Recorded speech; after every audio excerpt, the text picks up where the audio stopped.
اللہ کے محبوب علیہ الصلوۃ والسلام نے ایک بڑی خوبصورت بات ارشاد فرمائی، ذرا سنیے اور اس کا لطف لیجئے،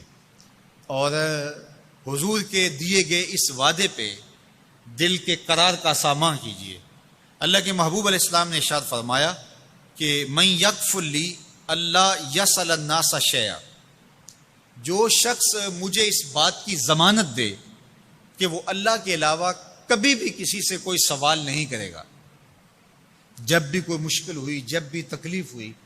تو وہ سوال مالک کی دہلیز پہ کرے گا، وہ مصلی بچھائے گا اور رب سے کہے گا میرا مسئلہ یہ ہے۔ جو شخص مجھے یہ ضمانت دے کہ وہ اللہ کی دہلیز پہ اپنے سوال رکھے گا، اللہ کے علاوہ کسی سے نہیں کہے گا، اللہ کے محبوب فرماتے ہیں اتکفل لہ بالجنہ، میں اس کو جنت کی ضمانت دیتا ہوں۔ اور یہ روایت حضرت ثوبان رضی اللہ تعالی عنہ سے مروی ہے۔ حضرت ثوبان نے جب حضور سے یہ فرمان سنا تو انہوں نے کہا حضور میں ضمانت دیتا ہوں، میں زندگی بھر اللہ کے علاوہ کسی سے سوال نہیں کروں گا۔ اور صحابہ نے پھر اس پہ عمل کر کے دکھایا۔ صحابی کا کوڑا گرتا ہے اور وہ بھی گھوڑے سے نیچے اتر کے خود اٹھاتا ہے، کہا جاتا ہے جناب آپ نے کہہ دیا ہوتا ہم اٹھا کے دے دیتے، کہا ہاں نہیں، ہم نے حضور سے عہد کیا تھا کہ اللہ کے علاوہ کسی سے سوال نہیں کریں گے۔ تو انہوں نے اتنا لحاظ رکھا اور اپنے وعدے کی پاسداری اس انداز سے بھی کی۔ تو یہ ہے وہ دولت جو کسی بندے کو اللہ صالح اعمال کے نتیجے میں عطا کرتا ہے۔ حضرت حسن بصری رضی اللہ تعالیٰ عنہ فرماتے ہیں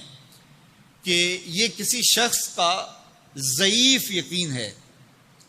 کہ جو اس کے پاس موجود ہے اس پر اس کو اعتماد ہے، اور اس کا جو حصہ اللہ کے پاس موجود ہے اس پر اس کو اعتماد نہیں ہے۔ دیکھیے ایک شخص کے پاس کچھ پیسے موجود ہوں،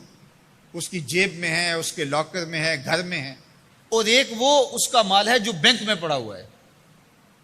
تو جس طرح وہ اپنے ہاتھ میں موجود پیسوں پر مطمئن ہوتا ہے، بینک میں پڑے ہوئے پیسوں پر بھی ایسے ہی مطمئن ہوتا ہے، کہتا ہے وہ بھی میرے ہی ہیں۔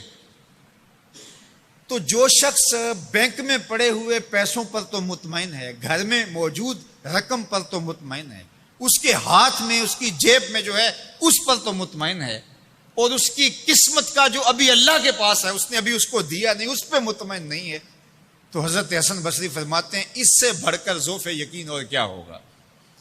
کہ جو اس کے پاس ہے، جس کو چرایا جا سکتا ہے، جس کو چور کھینچ سکتا ہے، جو گر سکتا ہے، جو چھینا جا سکتا ہے، اس پہ تو یقین کر رہا ہے کہ یہ میرا ہے، اور جو اس کا حصہ اللہ کے ہاں ہے اس پہ یقین نہیں کر رہا، تو کہا کہ اس سے بڑھ کر پہ اور ذوف کیا ہو سکتا ہے۔ اس لیے اپنی زندگی میں قناعت کا نور رکھنے والے ہی مطمئن زندگی گزارتے ہیں۔ ابن جوزی نے کہا تھا کہ جس شخص کی زندگی میں قناعت آ گئی اس کی زندگی مطمئن ہو گئی، اور جس شخص کی زندگی میں طمع آ گیا